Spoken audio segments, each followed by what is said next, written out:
Fellas, you know Degree Cool Rush deodorant, right? Well, last year they changed the formula, and guys were mad about it. One dude even started a petition. So guess what? Degree heard us, admitted they messed up, and brought the original Cool Rush scent back exactly how it was. And it's in Walmart, Target, and other stores now for under $4. So grab some and remember why its cool, crisp, and fresh scent made it the #1 men's antiperspirant for the last decade. Degree Cool Rush is back, and it smells like victory for all of us. Don't you love it when things are both easier and more affordable? Like when the rain washes your car for you. Or like when you save up to 10% by bundling your renters and auto insurance with USAA. Bundle with USAA and start saving. Get a quote today. I think you're on mute. Workday starting to sound the same? I think you're on mute. Find something that sounds better for your career on LinkedIn. With LinkedIn Job Collections, you can browse curated collections by relevant industries and benefits, like flex PTO or hybrid workplaces, so you can find the right job for you. Get started at linkedin.com/jobs. Finding where you fit. LinkedIn knows how. Hi, everybody. I'm going to put a little disclaimer at the beginning of this. So if you just so before we dive in, this is Jake and I talking about COVID. It's talking about how it has affected us, how it has affected us in the state of Wisconsin, and how difficult it is, and just kind of our perspective on basketball and COVID. So if it's there's no X's and O's, if it's not, just you can skip and listen one next week or tomorrow if this does not interest you. But I just want to give everybody kind of a disclaimer. I believe it's important to use your platform to speak for those who cannot. And I think with almost 3 million downloads on Coach Unplugged, I thought it was important for me, with Coach Unplugged in high school hoops, it was important for me to say some of this stuff to make maybe people look into the mirrors and reflect and kind of know where we are as a community.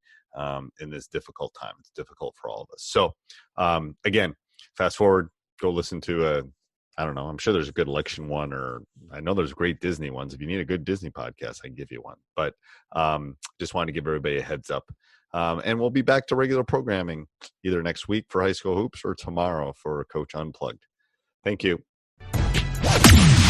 From the Fifth Quarter Studio in Madison, Wisconsin,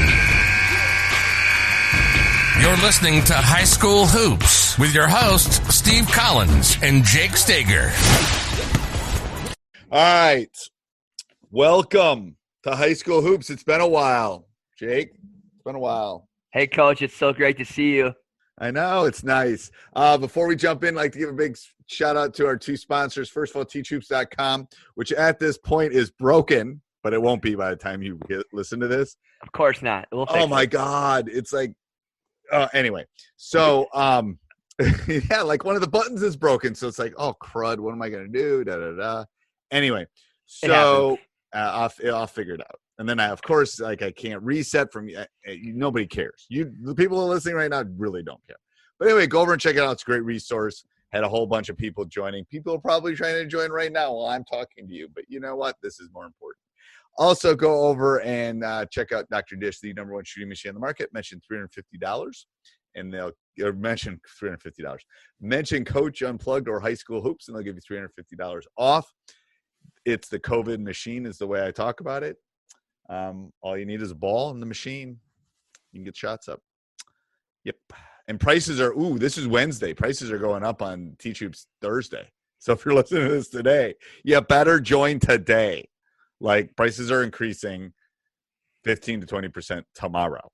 Unless, of course, I don't have the site figured out. But I think I will by then. Okay.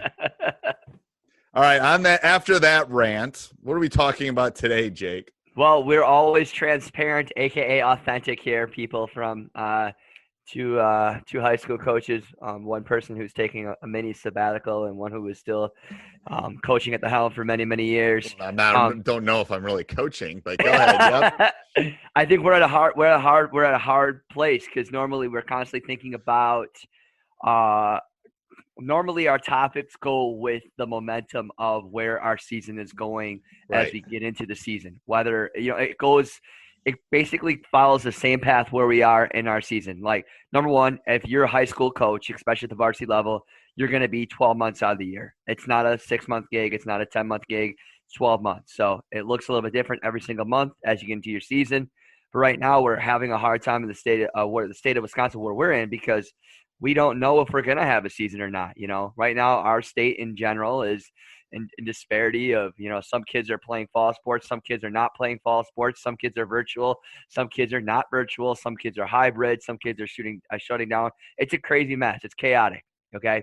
And I guess really our conversation today is it really in the best interest to play this season or not? I guess, or just have an update on the COVID discussion, because there's some people that think we should just go let the kids play, and there's some that think that we shouldn't play, and I think it's a good discussion. Yep. Coach? Oh, Bounce pass to you, buddy. Deep breath. Okay. Woosah. So I have lots of theories on this. Yep. We'll talk about COVID first, and then we'll talk about our state association second, and then we'll talk about my coaching application third after I get not this is my opinion and not the opinion of the Madison Metropolitan School District or any of its employees. So first of all, I think we have to think about, so here's my guidance on this. There's a couple things. First of all, I think I understand people, the whole mass fighting freedom and your rights and all that. Sometimes we have to sacrifice as citizens. Sometimes we have to do what's right. And I think it's a small sacrifice. I posted something on Facebook that, it's a simple act of it's a simple act of kindness that you can do on a day, not just for yourself, but for other people who might have autoimmune issues, people who, if they are in contact with COVID, might have devastating repercussions. See, if not as anyone or anything infringing on your freedom, but rather if you have the freedom to leave your house, the good health to leave your house, why not put on a mask? Why not do that unselfish task? So that's my first sermon. Everyone just needs to mask up. Okay, that's the first thing. Second thing is, if you can save a life, you should save a life. Not lives, a life. Like, I don't know how you put a price tag on that.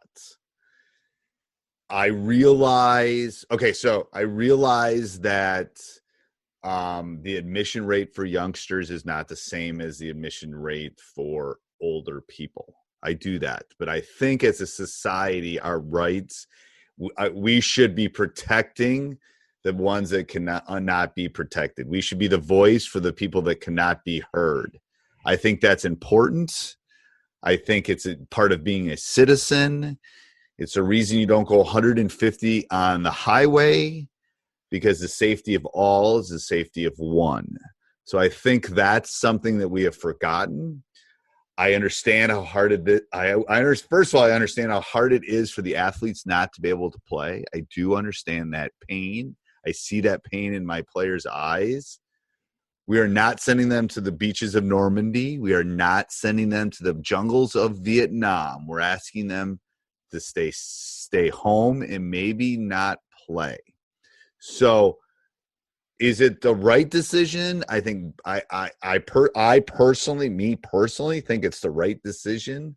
Do I think you can do things safely? Do I think that things can happen? Yes, I think basketball is harder than sports that are outside. I think sports that are inside. Obviously, if you can mask up and there's social distancing and you can do some of those things, the risk reward might be something to look at. I know volleyball went on this fall, but also there's already social distancing in volleyball in some respects. You're not running into each other. It's in a big space. They're wearing masks. So I think those things are all things that we have to contemplate. We can get back to, and we can get back to this study that the UW just released.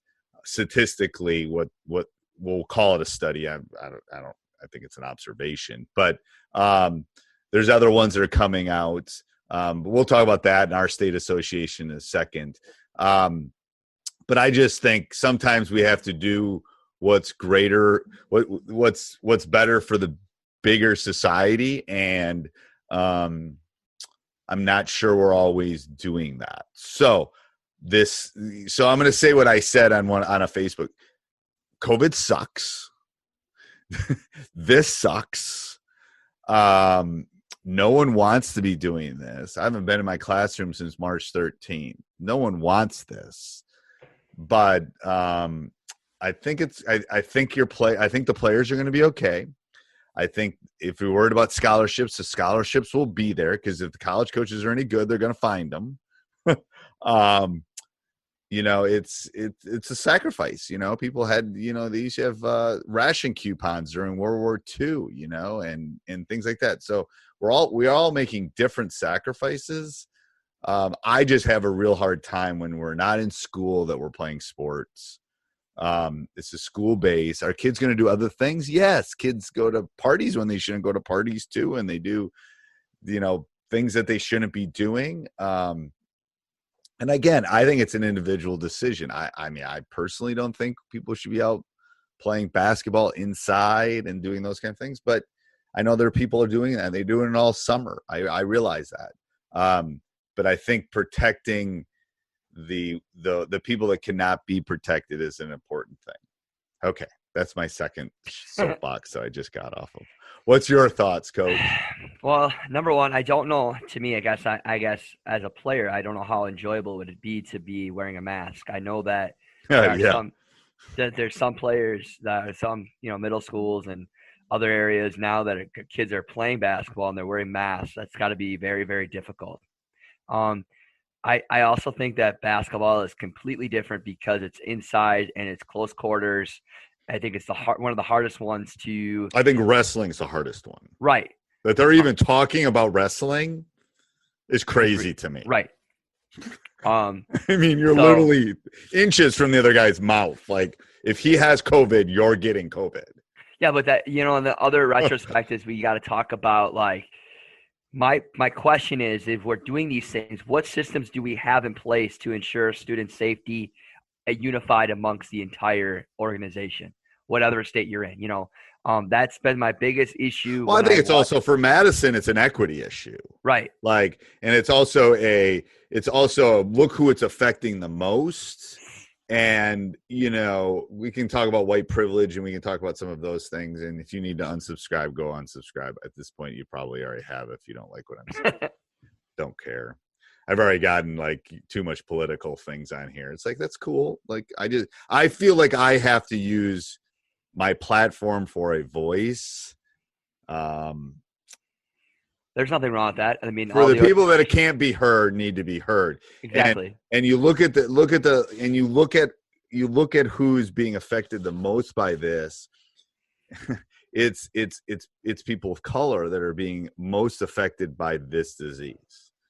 So, and their voice isn't being as heard, and it needs to. Yeah, but I agree. But then what we always do is we try to turn our head the other way. We don't tackle the problem. We don't create systems in place to ensure safety. And that's my whole issue with things. Is like, I've seen other sides of researching and watching other communities where, we're also depending on how other people treat the COVID virus. So, For example, little Johnny, little mommy, or little Susie is feeling symptoms, but she's going to go out and play anyways and doesn't tell anybody and gets her whole team sick. Now the whole team gets sick, and one of the teammates is asthmatic, and their family is asthmatic, and somebody dies. We're also holding accountable everybody else to ensure that they're always going to say how they're feeling, when they're feeling, what they're doing. You know what I mean? Right. There's a big risk factor, especially with basketball, because there's such close quarters. But I've already heard stories where, we got to go play our Friday night game, whether it's the football field or I've heard it already. I've seen it. I've been on the news where somebody's had flu-like symptoms or COVID-like symptoms, and they go out and play, and now the whole team has to quarantine. I mean, it's happened for 14 days, and then they 14 cancel days. it. Right.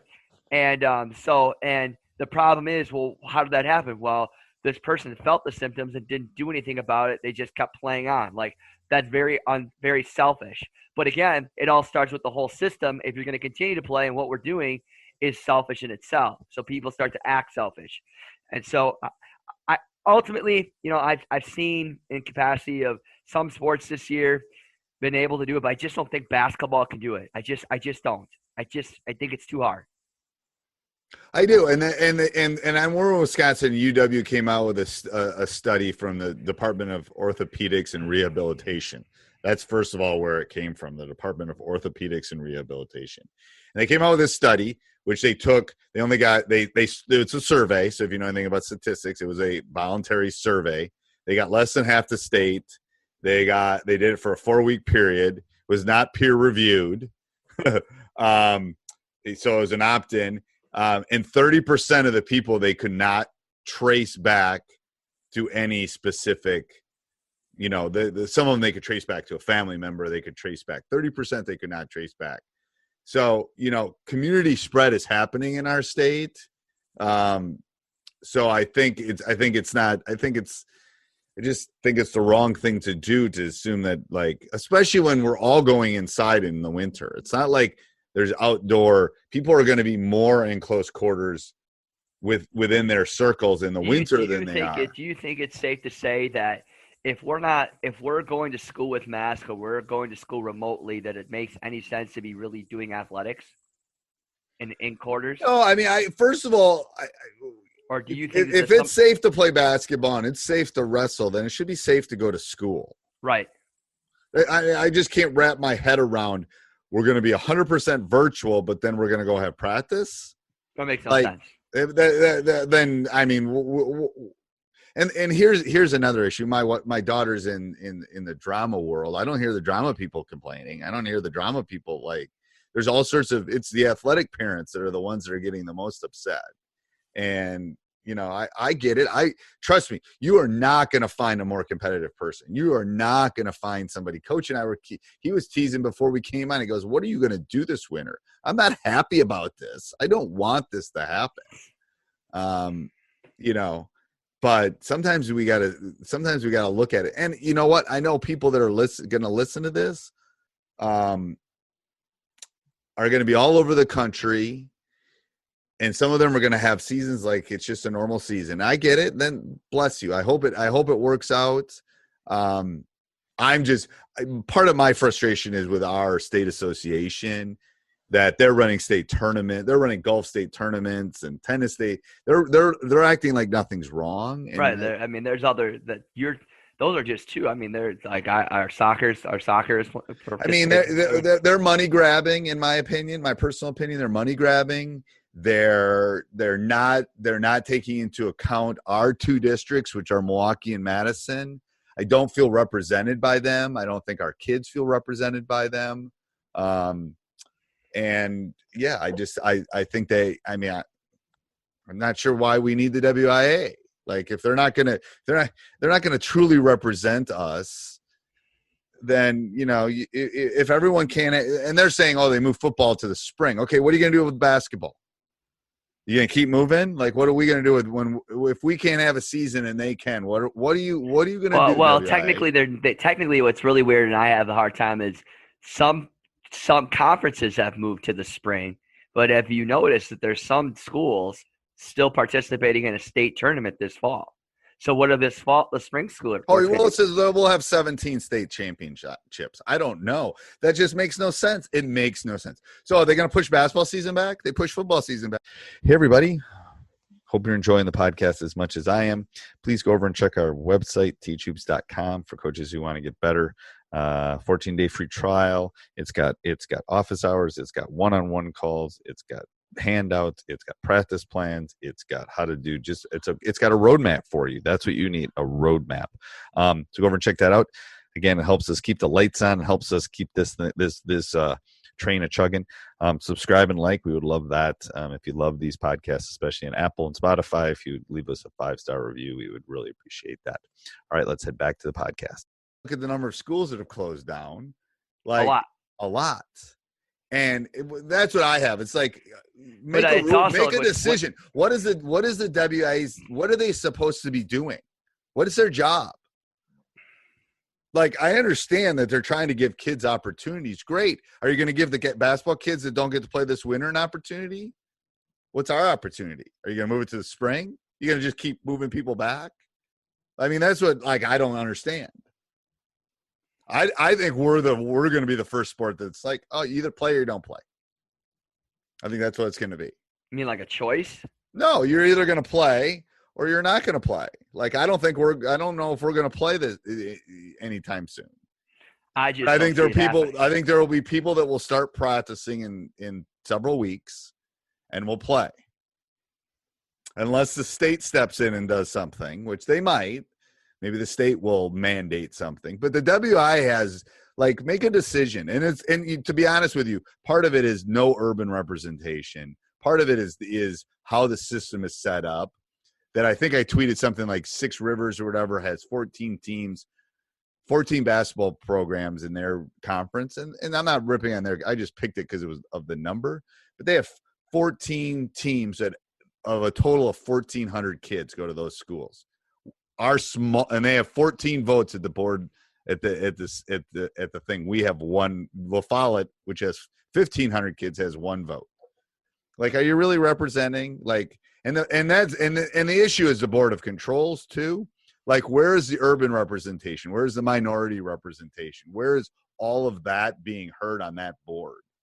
I'm not sure it is, and I'm not sure it has been in 32 years. What do you suggest we do? I think we have an urban, and we let the WIAA take everybody else. Like Milwaukee and Madison. Let's go. We'll start our own association. Sounds good.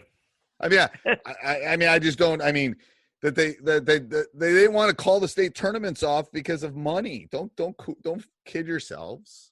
Like basketball, the girls were in Green Bay before they called it. They didn't want to call that because that's their money. That's their revenue generator.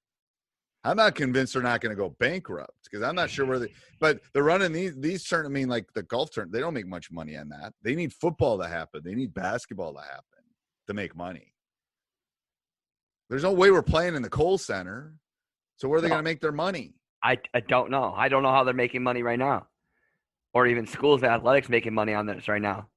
I mean, I believe that most of the schools and I have no connection right now in regards to high school sports, but just from even the club circuit, it's 2 spectators or less per family. And I know from the high school standpoint, I think it's 2 spectators, and so a lot of places are no spectators. Right. So how are these schools paying for this? I don't know. I mean, and again, this is not me throwing the gauntlet down at the WIAA. This is not me throwing the gauntlet down at the Board of Controls. This is not me throwing the gauntlet down on their constitution. I'm just because I'm sure all the people are doing the best that they can do. I'm not questioning that. I think the system's broken. That's the problem. I mean, think of 2 million people live in southern Wisconsin. Yeah, it's like the why are we not? Yeah, it's like the electoral college, right? I feel like our state electoral college is broken. It's a complete joke, right? And in essence too, I'm all about equity and equality, right? So why? But is the WIAA? That's the question I have. Well, you've already answered that question. I think I have. But I also think that what schools and what areas have made the most money for them for so many years. Right. What key players? If they want to have an association of schools, if you want to put a road on the map where your key players have come from in the last how many years, from the basketball standpoint, even football and everywhere else, you're going to find the majority where? In my or your area? Yep. Bottom line. Yep. Or suburbs. Yeah. Yep. But I agree. They still branch off from where? the metropolitan and you could say the Fox Valley for football and stuff with absolutely Kimberly and some of those things. But they're shutting down like crazy anyways. I know. I'm just saying, I think they need to reboot. Like, I think the system, I think the way it's run, that, you know, that the WIAA is based in Stevens Point. Now, I know why it's based in Stevens Point. It's the middle of the state. I understand why it's there, but, you know, so what has to change? A civil lawsuit? Because that always makes a huge difference. Maybe. I mean, honestly, I don't know. People start talking when people start. I mean, sued. it's a state association. There can be more than one state association. There used to be. Right. I mean, are they going to be able to be around if this lasts for more than a year?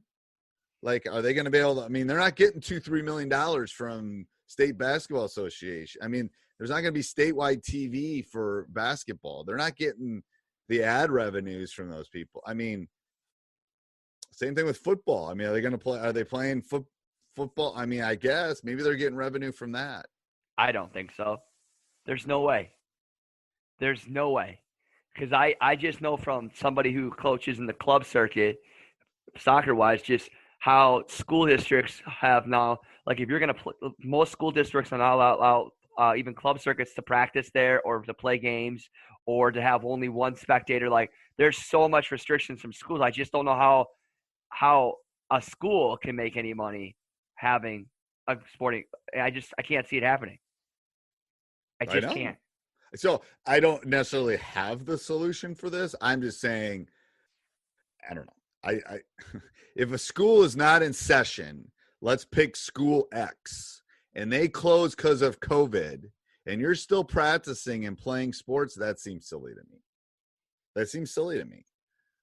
This is school-based athletics, school-based. I don't know.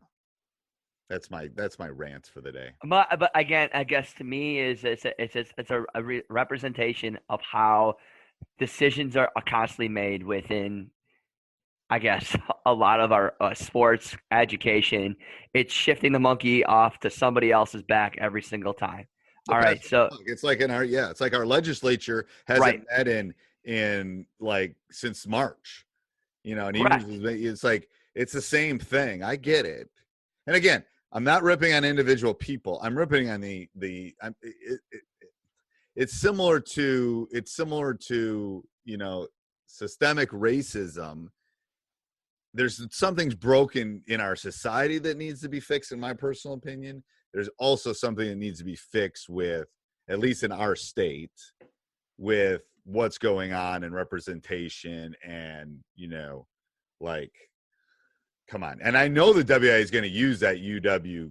I know they're going to use that study, and that study is not, unless it's peer reviewed. I mean, I just like, come on. Like, anyway. All right. So, yeah, we're sorry to see you go when you unsubscribe after this rant, but Jake and I will still be here. And next week, we're coming back with X's and O's and talking hoops. We're going to. It would be interesting though to see where other states are in regards to it. Like right now, it would be because it. Some are just going like normal. Yeah, but some states are not in the same caution as we are. I mean, our numbers are horrible. We're one of the worst. Part of our rant is we're in a bad place right now. Yes, a real bad place, and we have. I mean, I'm not gonna lie. We got some very selfish people around here that don't want to mask up, and that type. We're in this position because of how we are. We're a purple state, people. Very, very much. You know, the election's less than a week away, and we're a purple state. You could literally drive the road down where I live, and it would be like, you know, 5 this way, 5 that way. You go from red to blue to red to blue to red to blue, back and forth. You can't. I feel like I'm part of an LA Laker game or something. Yes. Constant purple. So, question of the day, though. Anything that we can learn from the bubble or the NBA Finals? And you're like, I didn't even watch any games. I did. I stopped watching when the Bucks. I stopped watching a little bit. I was disappointed. It was bad. I love the Heat. Did you get my email with West on it? I did. That was great. Pretty cool, hey? That was very cool. That obviously the bubble works, but we can't live. 350 million people can't live in a bubble.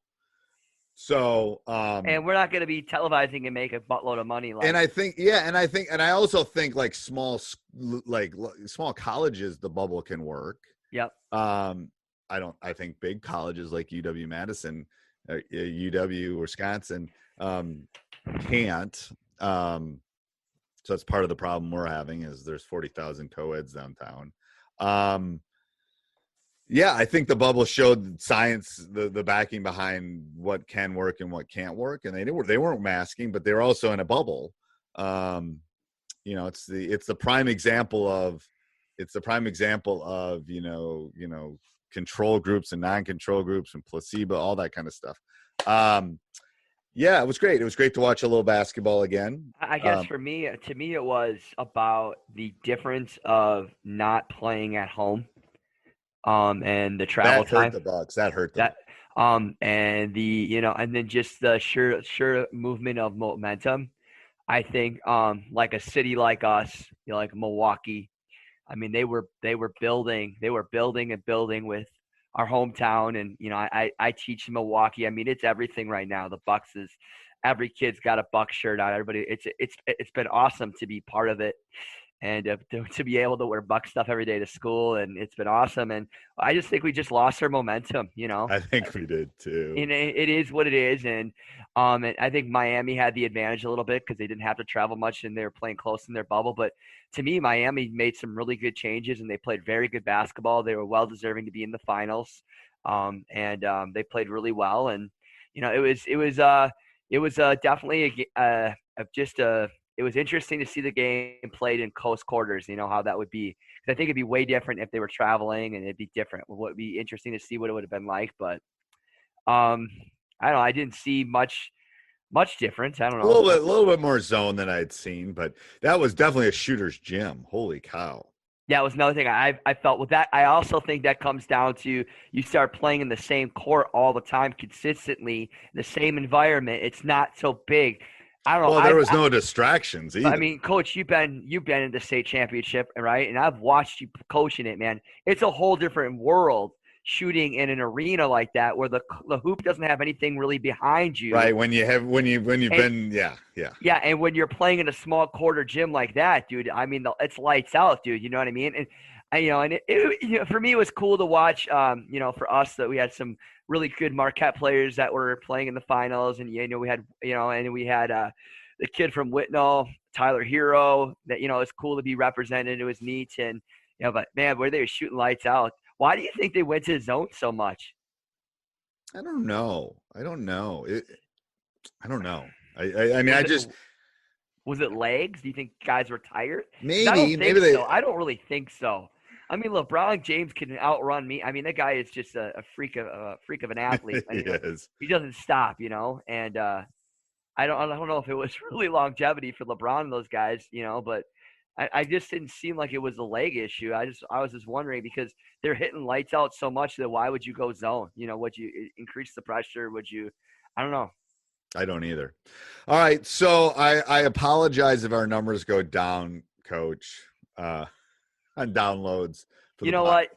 We have grown up into a society where everybody feels like they're being offended, and everybody's feelings being. I don't think I offended anybody. No, I mean, I don't think it's have a different belief than that. But I think we need to be able to understand that we have different beliefs, we have different things, and voicing your opinion is one thing. If you don't like, and I'm not going to judge anybody. I'm not judging you if you're playing. I'm not judging you. I'm just saying I think something we have done is we've lost empathy. Like, we've lost empathy for people that don't have what we have. I think we've lost empathy for people that don't have a voice. I think we've lost empathy for lots of things. So, I'm not talking. This was not meant to be political in any stretch of the way. This was just me talking from the heart. So, I mean, if you want to talk politics, I'm more willing to talk politics, but that's a different podcast. I think you should start a different podcast for that. That's buddy. a different. We'll call it blue versus red. I'd love to do that. And just, hey, one bit of advice before people tweet at me or email, because I'm putting this up on YouTube on Wednesday too. I'm putting it on High School Hoops and YouTube, and I'm going to tweet it, and I'm going to send it to everybody, and I'm going to tag the WIAA.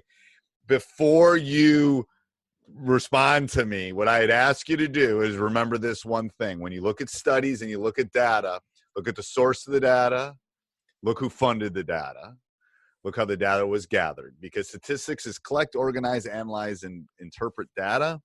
And I do this all day. That's all I do is teach statistics.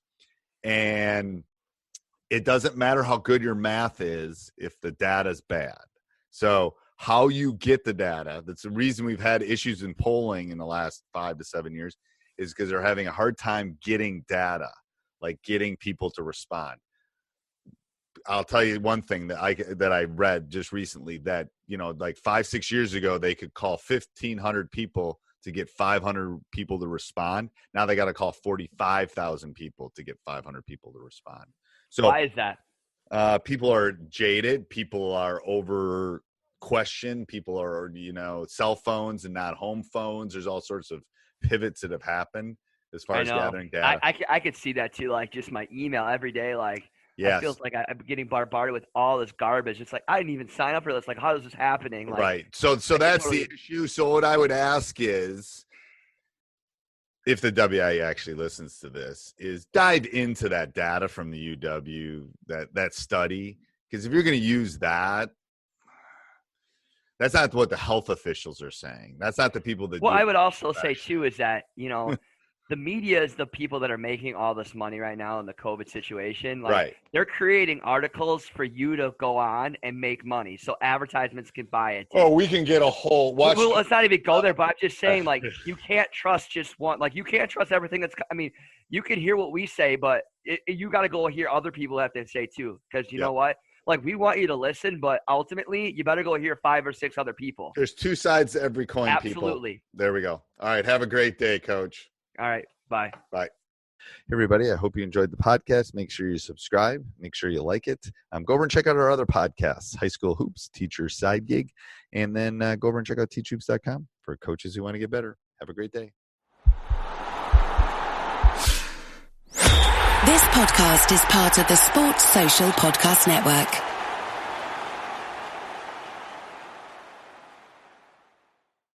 When your company earns unlimited 2% cash back on all purchases with Capital One, that's serious business. So Stephen at SandCloud got a serious business card, the Spark Cash Plus card from Capital One.